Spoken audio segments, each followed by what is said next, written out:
Tá aqui, ó. Bom, estamos gravando, só não estamos live. Tá, não, tá ótimo. Não sei, vocês querem que eu comece? Como é que você quer? Você quer falar você primeiro, Márcio? Você que conduz aí Tá a... bom, não, na verdade é assim, pode tocar, o motivo, eu só queria fazer um check-in assim. De educação, as pessoas já me acompanham, sabem que origami é minha grande bandeira, porque eu descobri que educação maker é tão amplo que tudo vira um oceano vermelho, né, na educação. Pelo menos, não gosto de falar tudo, mas em geral vira. De repente está todo mundo indo para o mesmo lado, aí você fala, você conhece alguém que trabalha com programação e robótica? Aí tem 10, 20. Então eu tomei essa decisão. Eu falei, sim, eu estou na educação, mas o origami vai ser minha marca. E aí tem dado bastante certo, pelo menos, porque as pessoas lembram de mim e falam, é o Márcio, é o Márcio, é o Márcio. E o que eu queria trazer hoje é uma questão do desafio da colaboração, que eu acho que as pessoas têm um desafio muito grande, porque a gente quer ser colaborativo, mas na hora H eu percebo que a gente quer colocar nossa ideia. E eu levei um bom tempo para ainda estou me desvencilhando de ter esse desapego, de perceber quando é importante defender uma ideia e quando também é importante falar, vamos deixar fluir e ver o que acontece. Pelo menos eu estou nessa. Agora eu estou muito focado esse ano assim, eu quero deixar fluir, mas eu quero que tenha prosperidade e renda financeira. Porque eu acredito, não é eu acho, eu acredito. Os professores, tanto particulares quanto municipais, públicos, eles estão ali ganhando o salário deles, mas eu não. Então, eu quero sim que esse ano a gente consiga criar projetos que fluam e que a gente gere uma prosperidade para a gente. De uma forma bem natural, divertida e fazendo o que a gente gosta. Não, acho que isso é o que todos nós buscamos, né? Deixa eu só fazer, não sei, uma introdução rápida aí, até para a Camila me conhecer, depois eu quero conhecer um pouco ela, com certeza. A gente já teve aí pelo menos umas 3 oportunidades de estar conversando, Márcio. Mas assim, ó, Camila, eu mais fazendo um link com minha experiência dentro do segmento educacional, tá? Eu tenho tido 2 momentos significativos na minha vida profissional com educação, tá? Mais focado na área de tecnologia educacional, para você entender. Eu comecei a trabalhar com tecnologia educacional em 1995, tá? Ainda no século passado. Eu ainda estava cursando o meu curso de engenharia, mas eu acabei sendo convidado pelo colégio que eu estudei minha vida inteira, minha educação básica inteira, para assumir o departamento lá de informática, para trabalhar no antigo CPD e tudo mais.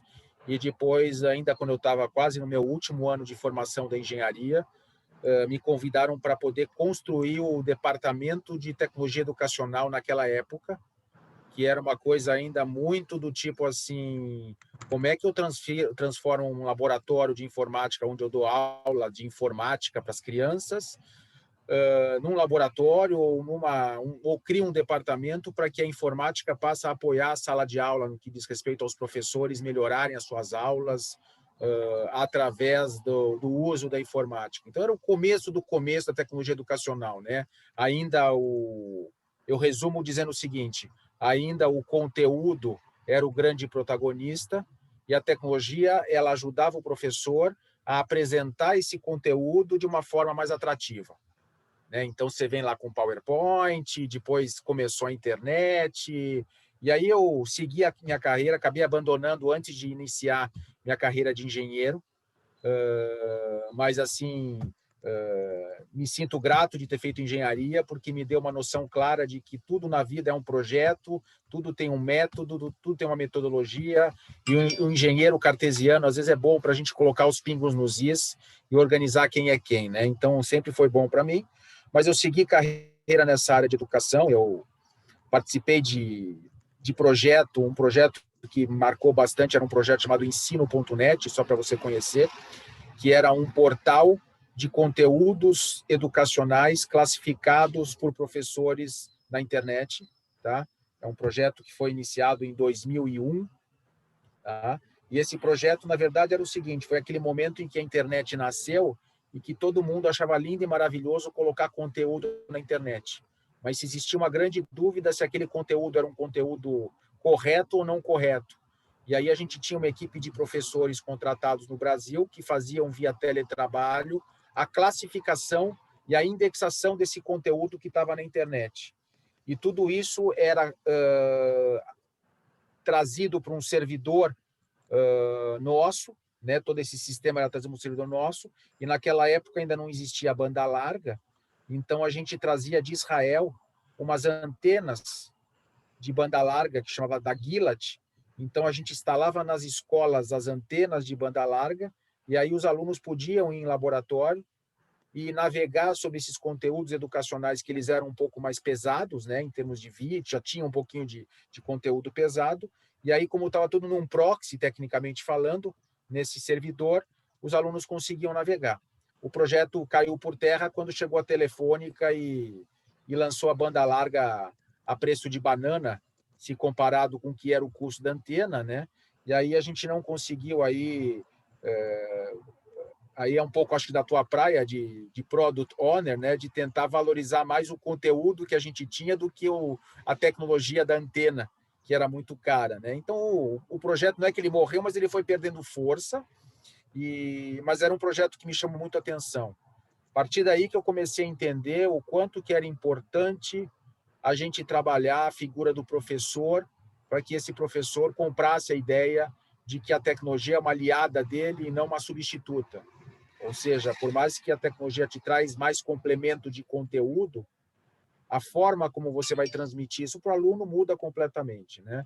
Resumindo, eu fiz carreira nessa área, depois eu migrei para o mundo de ensino superior, tá? Acabei assumindo aí 2 universidades na área de tecnologia, aí o buraco era um pouco mais embaixo, aí as escolas já estavam falando em ensino à distância, existia ainda aquela transição do ensino à distância de correio, né, que foi da onde nasceu tudo isso, né, com as apostilas de correio para o ensino à distância na internet, o ensino online, e mais do que isso, naquela época ainda existia toda aquela discussão sobre os polos de educação à distância, né, ou seja, fisicamente ainda muito importante, até hoje ainda existe isso, a figura dos polos educacionais, e aí eu acabei enveredando um pouquinho mais nessa área, mas eu entrei numa parte mais burocrática. Meu negócio era mais tentar entender com o MEC, como é que o MEC trabalhava isso, como é que as escolas estavam organizando a carga horária dos professores,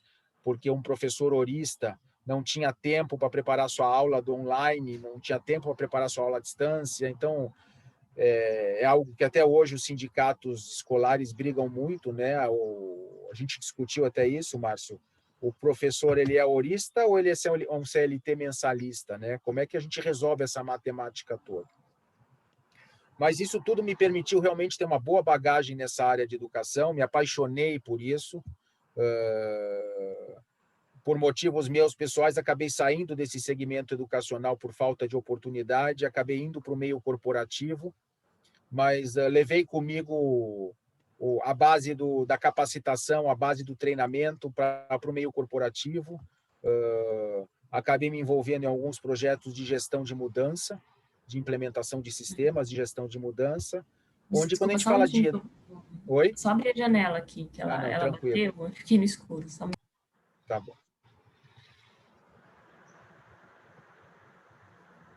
Acabei me envolvendo em grandes projetos na área de change management, de gestão de mudança, onde a educação é o pilar principal, porque a gente está falando de valorizar o lado humano nos processos e junto às tecnologias, e aí se você não trabalhar ao lado da capacitação, se você não trouxer aí não só o hard skill necessário para aquela operação, mas todo o soft skill, toda essa composição de competências, você acaba não atingindo o resultado, se você não trabalhar a autonomia, se você não olhar para o aprendizado, aí você começa a ter uma série de técnicas, uma série de métodos, uma série de coisas que você vê que é importante, né?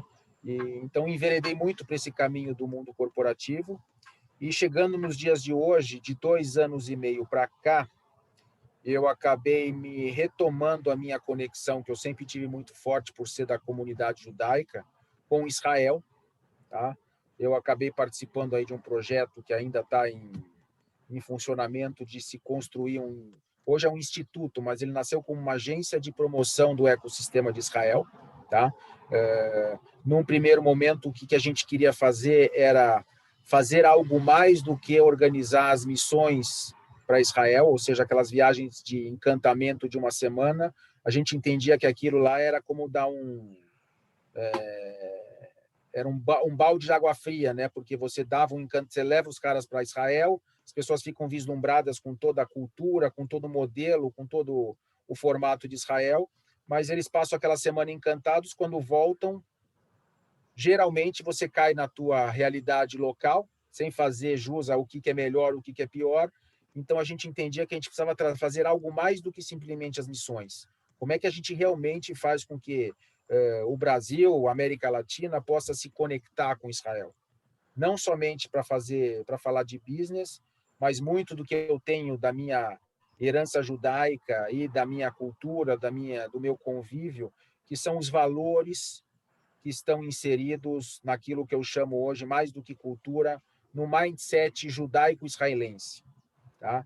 Que não sei o quanto você conhece ou teve a oportunidade de conhecer alguma coisa, são valores, são questões, são bases que têm muito sentido nesse mundo disruptivo que a gente vive, nesse mundo da incerteza, de não saber o que é o futuro. Israel, na verdade, ele se construiu e se fez essa potência tecnológica com esse receio de sem saber o que é o dia de amanhã.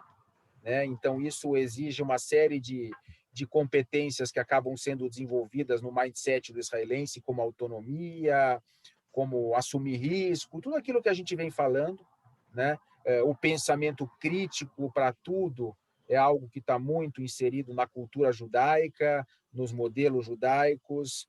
E o que eu venho fazendo, tá, Camila, de 1 ano e meio para cá, é direcionando todo o meu esforço, praticamente, para construir um modelo de como está se aproveitando desse mindset israelense, de todo o meu conhecimento de educação / tecnologia educacional, e como tentar trazer isso como um benefício aqui para a gente poder estar melhorando o nosso perfil brasileiro de ser. Não que o brasileiro é ruim, acho que tem muitas coisas boas, tem muitas virtudes, mas assim, esse DNA, essa coisa da autonomia, do saber o que aprender, aonde aprender, de saber questionar, de entender que por trás do dinheiro, por mais que é importante para todos nós, existe um propósito maior, existe um bem que a gente faz, um conjunto de valores e que não são só de Israel, tá? Não são só da comunidade judaica. Se a gente vai para a Europa também tem muito disso enraizado. Você vai para uma Finlândia da vida, você vai para vários outros lugares onde a abundância de recursos naturais ela é pequena, você tem muito o que fazer. Tá? Então, eu venho trabalhando muito disso, venho linkando isso muito com questões relacionadas à sustentabilidade. Tá? Então, assim, hoje, para mim, está muito conectado a sustentabilidade, a ideia de que a gente tem que falar de pessoas, de planetas e de lucro, né? Os 3 P's, né? Isso está muito ligado. Acho que a gente consegue pôr o Brasil num pedestal muito alto quando a gente fala do potencial que a gente tem de planeta aqui, se a gente souber trabalhar a sustentabilidade. Eu tenho trabalhado até por questões de Israel muito com o pessoal de agro também, e a gente tem muito. Agora, se a gente não transformar as pessoas, não colocar essas pessoas para enxergar melhor a sustentabilidade, nós vamos continuar vivendo esse nosso país do quebra-galho, nós vamos continuar vivendo nesse país onde o carnaval existe com pandemia ou sem pandemia. Então, esse é meu grande desafio. Tá? Eu quis mais te contextualizar onde é que eu estou pisando, para a gente poder depois aí direcionar. Não sei se você conseguiu captar um pouquinho do Eduardo aí. Legal. Eu li aquele livro, Startup Nation, que é sobre Israel. Sim, o azulzinho. O azulzinho. Tem um tempo, já tenho super curiosidade de conhecer, inclusive. Super legal. Bom, deixa eu explicar um pouquinho, né, do meu background. Eu comecei, na verdade, me formei em engenharia da computação e comecei trabalhando no mercado financeiro. Então, fui para a área de negócios, né, como muitos engenheiros fazem. E em um determinado momento eu comecei a perceber que não estou enxergando muito um caminho para mim nessas escolhas. E aí comecei a avaliar quais as possibilidades e eu sempre gostei muito de educação, na verdade, meus pais, né, foram educadores, eu sou do Pará e fui estudar no Rio de Janeiro, então nessa época eu morava no Rio de Janeiro. E sempre foi uma paixão e a parte de educação é a parte de tecnologia, na verdade. Mais inovação do que a tecnologia em si. Eu acho que eu não era aquela pessoa super, nossa, eu amo programar, não, mas é a parte da possibilidade de inovar, sabe? E aí eu enxerguei assim como um caminho assim natural do caminho que eu estava fazendo e trabalhar em startups de educação, de tecnologia educacional, que são as edtechs. E aí eu comecei trabalhando em uma, apliquei para um mestrado nos Estados Unidos, fui fazer lá um mestrado em Stanford, chama Learning Design Technology, é um mestrado bem focado em inovação. A gente aprende um pouco sobre teoria, né, fundamentos de educação, um pouco sobre design, tem uma escola de design lá, né, que é super famosa, que é da IDEO, e um pouco de design aplicado à educação, e você também pode pegar várias matérias, assim, tem muito espaço, então aproveitei para aprender um pouco de tudo lá, o pessoal é muito focado em inovação, né? Você foi na IDEO? Sim, sim. Eu fui lá visitar. Na verdade, eu achei um contato lá em São Francisco, né? Eu fico com Aí fui inveja lá dessa visitar. menina cada hora, viu, Edu? Cada hora ela Hã? solta. Eu fui lá na IDEO. Conheci, é. Tinha um brasileiro lá, e aí eu entrei em contato pelo LinkedIn, fui lá conhecer. Hoje ele está trabalhando até no Facebook, eu acho. E daí estudei lá com o Paulo Blixten, né? Que é uma referência em educação maker.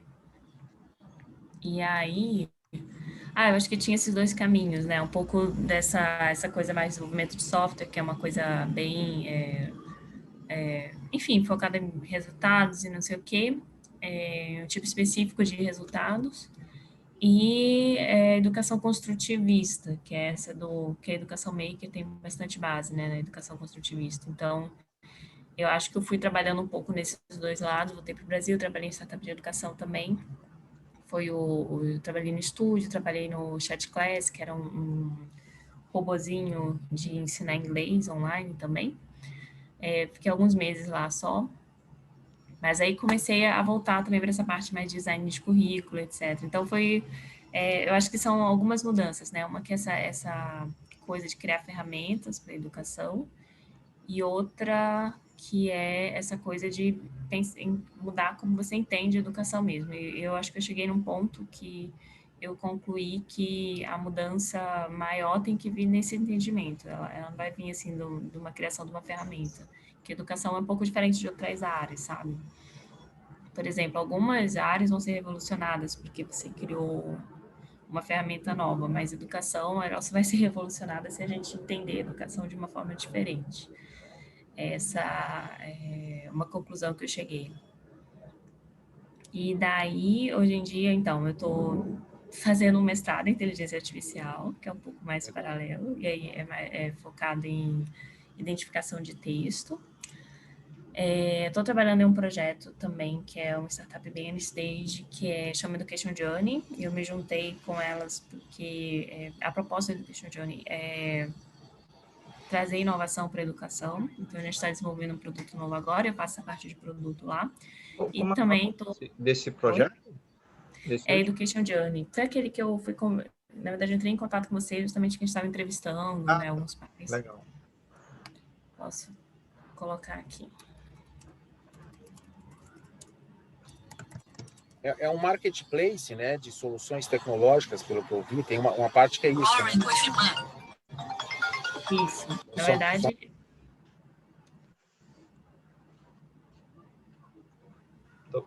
Tô montando o Miro já nosso, viu? Aqui, ó. Se você quiser compartilhar depois Deixa eu a mostrar um tela. pouco o Miro que eu tô montando aqui, ó. Eu tô montando o Miro aqui, ó. Ah, que legal. Ah, meu Deus, muito bom. O que ele falou? Que legal. Nossa, você procura rapidinho essas figuras, hein? Se não for, depois a gente vê. É esse aí mesmo. Journey.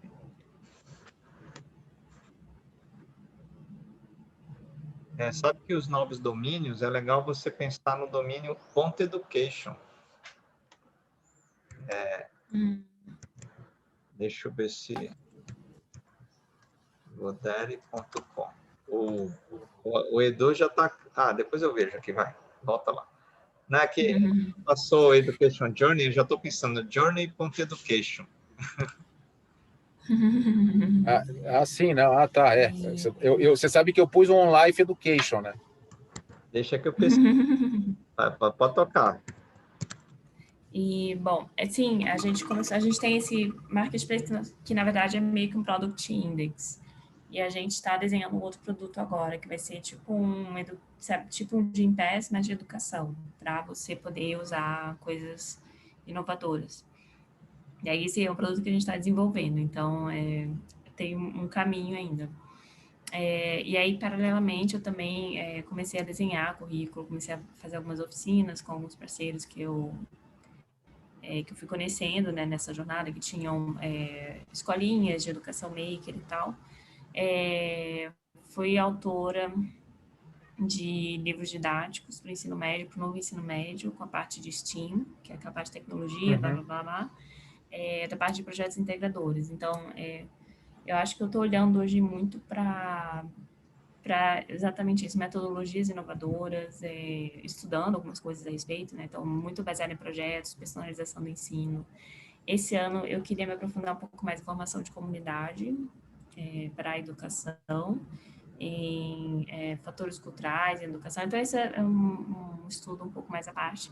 E aí, estou também começando um projeto que é de educação maker, é um pouquinho mais, tendencioso, assim, para atrair meninas, sabe? É para todo mundo, mas a ideia é ser um pouco mais atrativo para as meninas.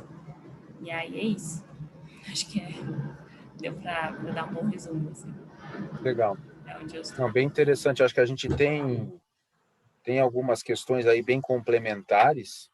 Eu não sei, Márcio, se você quer falar alguma coisa, eu queria só depois dar um toquezinho aí do que eu acho que a gente pode direcionar. Uma proposta de uma dinâmica bem rápida. Eu queria puxar só uma fala que a Camila fez, que por isso que eu falei, a Camila está com o espírito do time, né? Que foi que educação não é algo que você vai ter um produto lá e pá, vai, que nem um Uber, um Airbnb, que vai lá e vai resolver, né? Educação, ela é maker mesmo, né? Essa coisa do... Cada lugar, Manaus vai ser de um jeito, Porto Alegre vai ser de outro. Por isso que o Edu é legal essa conversa, porque esse também é o meu pensamento, a gente ainda não sabe qual vai ser a solução, mas não vai ser uma única. E talvez essa solução seja mais um ambiente de confiança, que os professores pulem dentro desse ambiente, e que se esse ambiente for a gente que esteja criando, vai ser interessante. A Camila foi uma das cofundadoras da Multiversidade, né? Que fala um pouquinho, porque eu acho que tem muito a ver Tinha com... esquecido o Multi.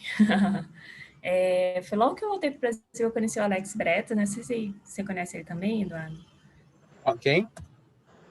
O Conheço, na Alex verdade, Breta. eu conheci o Alex através de um amigo meu, que hoje está morando em Israel. Ele trabalha com educação corporativa e ele hoje é um dos principais caras terceirizados ou que faz parte do time da Ferolabs. Fero também é legal, Sim. hein? Eu conheço o O Alexandre Bretas, ele estava aí junto com o pessoal. É um outro Alexandre, né? Tem um outro Alexandre junto aí, da Teia. Ele me apresentou um material da Teia, que é bem legal aquele material dele. Acho que é esse mesmo. Acho que a Teia é o do Alex também. Então, eu conheci o Alex, assim que eu cheguei, chamei para um café. Comecei a chamar algumas pessoas que eu tinha alguma conexão para conhecer, né? Fazer networking. Tinha acabado de chegar em São Paulo. E aí a gente conversou sobre esse projeto e eu decidi me juntar a ele na Multiversidade.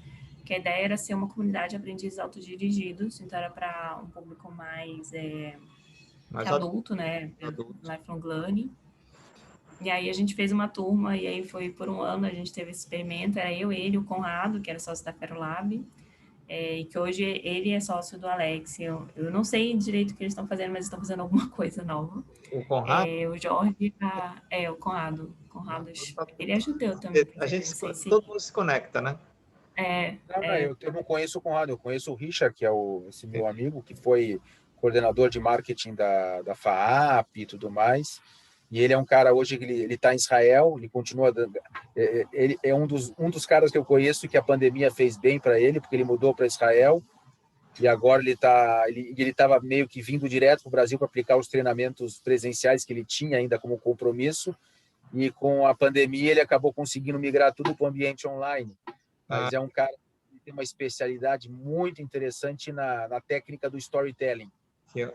Muito bom. Então, eu conheço os treinamentos dele a partir dessa ideia do storytelling. Então, isso aí faz parte aí das principais ferramentas de ensino-aprendizagem hoje utilizadas, né? Muito bom, muito bom. Deixa eu compartilhar a tela aqui. O meu eu nem fiz, porque depois eu faço. Mas eu fiz aqui uma colagenzinha, viu, para vocês dois. Depois vocês ajudam um pouco aqui, tá? Tá. O que é que eu sugeri aqui? Eu sugeri, acho que essa foi o motivo da conversa que eu trouxe para o Edu. Eu estou num momento de vida que, assim, se eu tenho certeza, eu já fico com incerteza, entendeu? Eu já estou nesse paradoxo, né? E eu estou saindo do pensamento dualista e fico no paradoxal, que é me questionar sempre. Então, como eu tive muitas certezas e elas não deram certo, hoje eu fico assim, quando eu entro num grupo, porque eu falo assim, não, primeiro a gente precisa se conhecer mais profundo, para quando a gente fizer essa base das pessoas, geralmente vai ser mais fácil, porque se o valor e a crença não estiver alinhado, a gente vai estar meio que criando um produto que, sei lá, um Frankensteinzinho, né? Porque, sei lá. Então, assim, eu queria fazer um exercício só, assim, aqui é o meu, tá? Márcio Ocado. Então, assim, eu tenho como primeiro pilar confiança, tá? Então, eu estou propondo esse exercício para vocês. Quando eu digo confiança, é assim, fala assim, vamos fazer uma live, eu, Edu, e a gente vai chamando a galera e fica aberto, e vamos fazer. Então, a confiança de que não precisa ter um grupo aprovando algo que o outro está fazendo, porque... Então, aí uma crença acredito, a colaboração e autogestão. Sem hierarquia. Eu estou numa reunião. E caramba. Adorei agora que Mamãe aqui. Acabei de descobrir que eu não consigo. Eu estou num Zoom aqui, que eu estou no limite do Zoom. Ó. Caramba, 999. Autogestão, colaboração. Autogestão é sem hierarquia. Apesar de parecer, eu percebo que as pessoas, quando falam autogestão, hierarquia. Quando eu falo hierarquia, gente, quem conheceu o Laboriosa 89? A Camila conheceu? O Oswaldo de Oliveira? Eu ouvi falar desse projeto, mas não cheguei a... Eu frequentei muito o Laboriosa e teve um episódio que era uma rede completamente livre, entre aspas, pelo menos na teoria, né? E aí eu lembro que eu falei assim, Oswaldo, por que a gente não faz um site para o Laboriosa? Ele falou, se você quiser, você faz, mas fala com quem? Não, com ninguém, você faz. Então, nós vamos ver assim, né? Como assim? Então é só para deixar claro que eu acredito nisso, que se eu quiser fazer um site, vou fazer um site para organizar as ideias, que nem eu fiz esse Miro. Então, acho que é nessa linha que eu estou caminhando. E aqui, ação é lives. Peraí, por que diminuiu aquele negócio?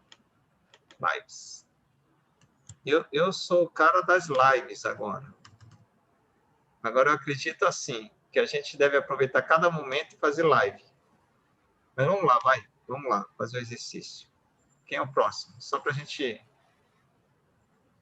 Primeiras damas. Valor. O quê? Valores? Valor. Pode ser aquele que, se faltar, você sai do grupo.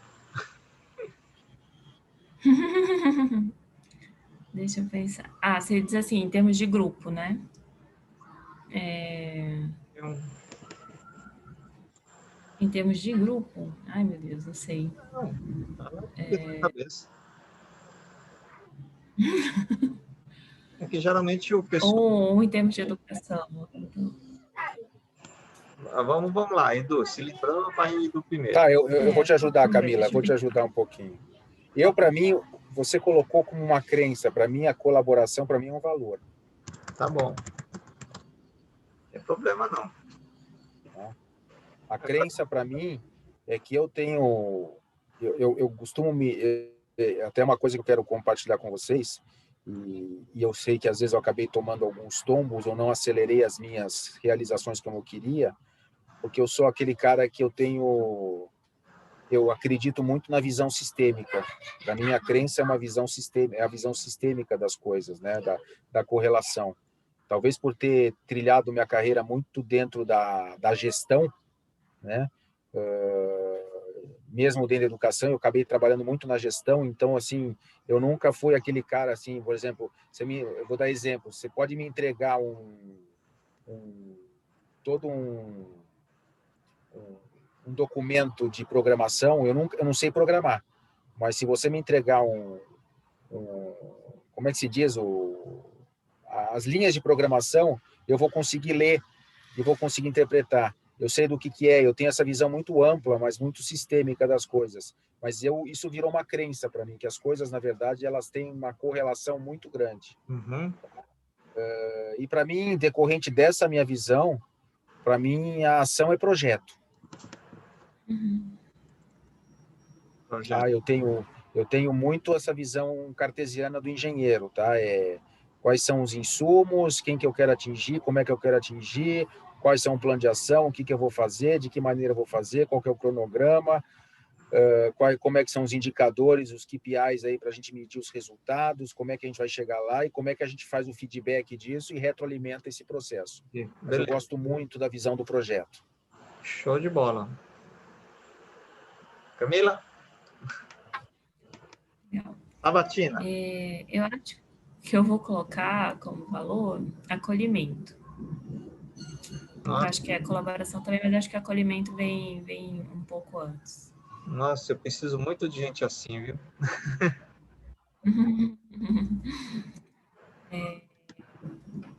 Crença. Eu acredito no... Eu acho que fica parecido com você também. Eu acho que eu acredito na mudança coletiva a partir da responsabilização individual. Essa coletiva Já através... fiz, já. Gostei. Peraí que eu preciso escrever isso. Através da contribuição Da responsabilização individual. individual. Eu adorei essa frase, porque me lembra uma palavra que eu gosto, que é apropriar-se. As pessoas precisam se apropriar. Muito bom. Só estou apanhando aqui do Miro, porque essa letra aqui eu descobri que tem um controle de tamanho aqui que eu apanho um pouco. Tudo bem, depois eu ajusto. Ação.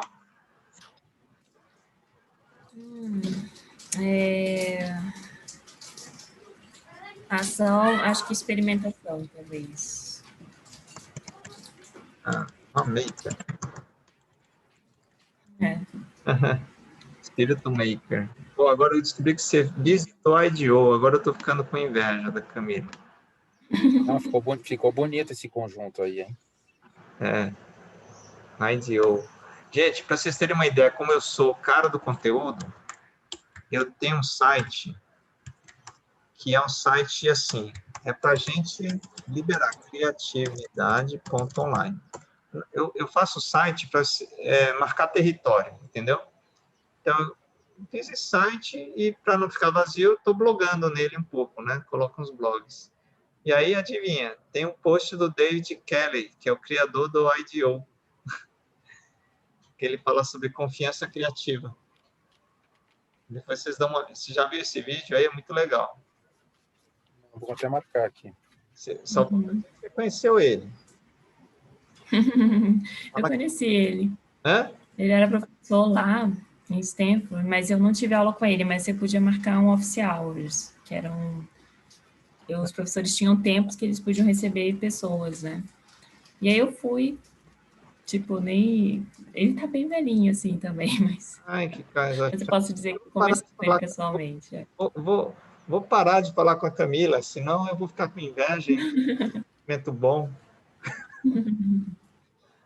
Vou fazer intercâmbio lá também. Gente, eu vou parar de Ah, eu legal, recomendo. que agora